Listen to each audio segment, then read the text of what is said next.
So we flew for a few weeks to the States. It was supposed to be a few weeks, and it ended up a few weeks more than a few weeks because we were flying standby and all the flights were full.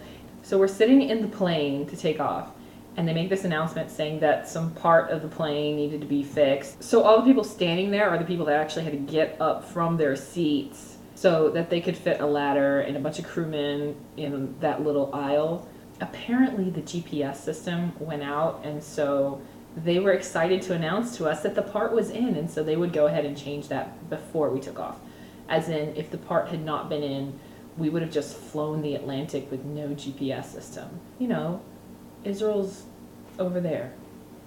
So we get back to Israel, and the Goldstone report is all the rave. This Jewish judge writes a report on Operation Cast Lead and all the war crimes that Israel did during that time. So it's a big deal here because if it goes to the Security Council, they could start arresting politicians and officers of the Israeli army at random in different countries if they're going on vacation or something. The reason this is a problem is not because it would be bad to investigate something like that, but because the standards by which the Goldstone report was written makes war against terrorism pretty much impossible, because the rules are you could never, ever, ever, ever bomb a mosque, even if Ahmadinejad's nukes are sitting in there and you know it and he knows it and there's nobody in there because it's a mosque. And you could never bomb a hospital or a school, even if there's no children or anything there and it's just Hamas. And really it goes without saying, but we have to say it because nobody believes us, that Israel made great efforts not to hurt innocent people, which perhaps would be a better standard to go by than just civilians. Because a lot of times civilians is a weird term here. You could be a militant and you have family that are civilians and they're stocking up weapons in their house, but they're civilians and you're militant.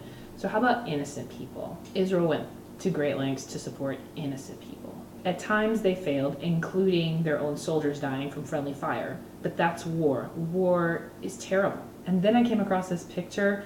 It's kind of a zebra, sort of, with hair dye. Well, it's really a donkey with hair dye, because the zebra died, is starved during Operation Cast Lead in Gaza, which is really sad.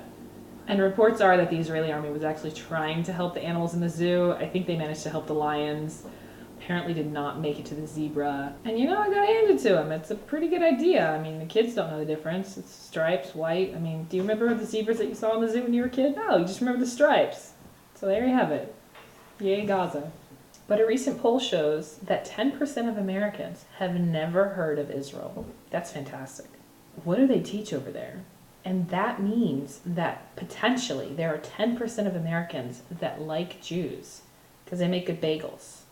But as for the Middle East liking Americans, they just had this kid show where the host was talking to a little child, and the host was telling the little child that he needs to learn English because he needs to learn the language of the enemy. Then the stuffed bear started talking and explained, well, that's why he learned Hebrew, so he could also learn the language of the enemy.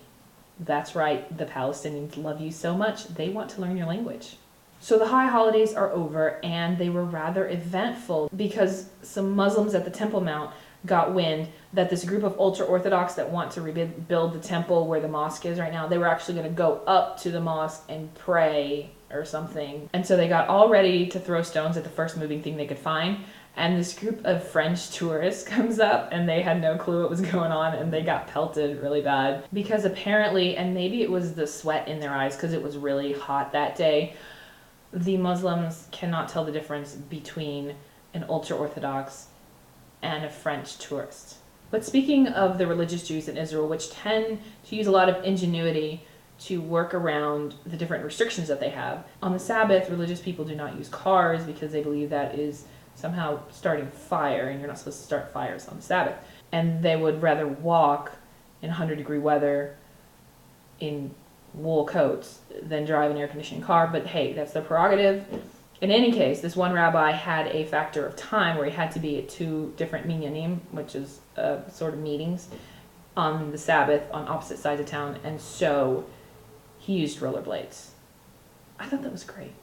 Now, here in Jerusalem, there are certain communities that are specifically designated for religious Jews, and usually people respect that and they don't do certain things that religious Jews would prefer you not to do, and they don't like you doing unholy things in their community, such as wearing short skirts or public display of affection. And you know, I gotta hand it to them. I don't particularly care to watch people play dentist on a park bench. And so what they did on Thursday and Friday nights, which is a popular time for young people to go out, is they put strawberry jam on all the benches and the steps where potentially anybody could perform an unholy act. The problem with this is that we can go like 7, 8, 9 months with no rain, and they don't really come back on Sunday and clean it up.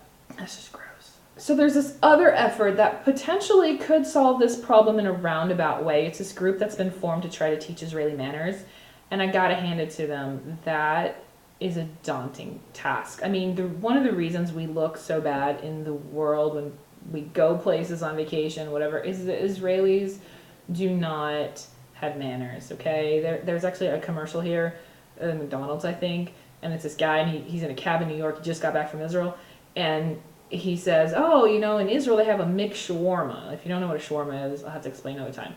But he's like, oh, so I can just go to McDonald's in Israel and say, can I please have a mixed shawarma? And he's like, yeah, except for they don't say please in Israel.